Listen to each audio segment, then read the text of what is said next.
সাংবাদিক অরুণোদয় ভট্টাচার্যের স্মৃতিচারণায় মহানায়ক উত্তম কুমার।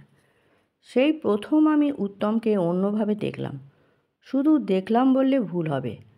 যে মানুষটি শুধুমাত্র এতদিন আমার ম্যাটিনি আইডল ছিলেন, তিনি মানুষ হিসেবেও আমার ভালোবাসা ও শ্রদ্ধার মানুষ হয়ে উঠলেন। এরপর তাঁর সঙ্গে বহুভাবেই দেখা হয়েছে। তবে একদিনের কথা বড় বেশি করে মনে পড়ে। সেটা একটা ছবির আউটডোরে।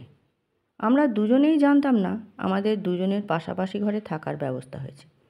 জানলাম সকালে। আমার ঘুম ভাঙার অনেক আগেই তার ঘুম ভেঙেছিল। আমার যখন তার সঙ্গে দেখা হলো, তখন ওর মেকআপ শেষ। সকালে রোদ্দুরে চেয়ারে বসে এক মনে ভাবছেন। শুটিংয়ের লোকেশন ছিল তারাশঙ্কর বন্দ্যোপাধ্যায়ের বাড়িতে। লোকেশনে পৌঁছে উত্তম বসে পড়লেন মাটিতেই। দেখে বোঝবার উপায় নেই, অসংখ্য হিট ছবির দুর্দান্ত নায়ক। আমি জিজ্ঞাসা করলাম, মাটিতে বসলেন কেন? উত্তম হেসে বললেন, মাটি কোথায়, এ তো তীর্থস্থান। এই বাড়িতে আসতে পারাটাই ভাগ্যের ব্যাপার। সেদিনের শুটিংয়ে আমার মতো অনেকেই লক্ষ্য করেছিলেন অন্যান্য লোকেশনের উত্তম কুমারের সঙ্গে সেদিনের উত্তমের অনেক তফাৎ। এটার অন্য কোনো কারণ ছিল না। উত্তম সেদিন খুব সচেতনভাবেই ওইভাবে বিহেভ করেছিলেন। তিনি জানতেন এমন একজন মানুষের বাড়িতে তিনি শুটিং করছেন, যেখানে মাথা নত হয়ে যায়। এ যে মন্দির, দেবস্থান। তার সঙ্গে দীর্ঘ সময় কথা বলার অবকাশ হয়নি কখনো, অন্তরঙ্গ হওয়ারও নয়।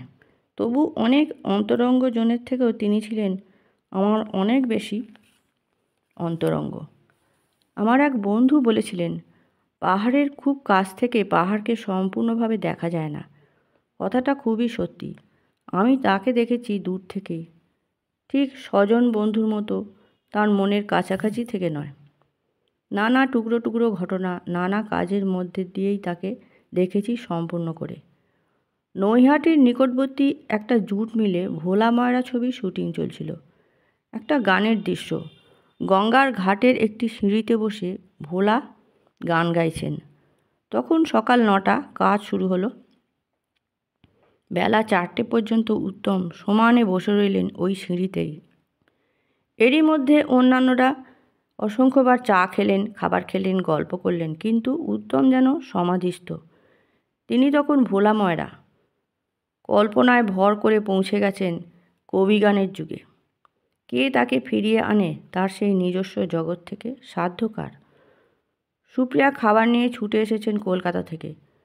সে সবই পড়ে রইল। প্যাক আপের পর তবে অন্য কথা। চরিত্রের সঙ্গে এই ইনভলভমেন্ট, এই একাত্মতা আমি এই একজনের মধ্যেই দেখেছি। শেষ দেখা তপন মঞ্চে। বোম্বে থেকে ফিরে সোজা ছুটে এসেছিলেন। সেদিন শিল্পী সংসদ নাট্যকার মন্মথ রায়কে সম্বর্ধনা জানাচ্ছিলেন। উত্তম নাট্যকারের গলায় পরিয়ে দিলেন মালা, হাতে তুলে দিলেন নানা উপহার। উত্তম সেদিন কিছুই বলেননি, একভাবে তাকিয়ে দেখছিলেন সেই মহান নাট্যকারকে। মন্মথ রায় তাঁর বক্তৃতায় বারবার ফিরে আসছিলেন উত্তমের প্রসঙ্গে। তিনি বলছিলেন, লোকে ওকে বলে উত্তম, আমি বলি সর্বোত্তম। যখন এইসব কথা বলছিলেন মন্মথবাবু, তখন উত্তমের মুখ লজ্জায় লাল হয়ে উঠেছিল। সেদিন উত্তম ছিলেন মঞ্চে, আমি দর্শকাসনে। দূরত্ব ছিল বেশ কিছুটা, তবু সেদিন দূরত্ব মনে হয়নি, কারণ এর বহু আগেই উত্তম আমার ফোকাসে এসে গেছেন। মানুষ উত্তমকে অনেক বেশি চিনে ফেলেছি আমি। আউট অফ ফোকাস থেকে অনেক আগেই উত্তম আমার ফোকাসে এসে গেছেন। নমস্কার। ভিডিওটি ভালো লাগলে সাবস্ক্রাইব করে দেবেন, কমেন্ট করতে ভুলবেন না।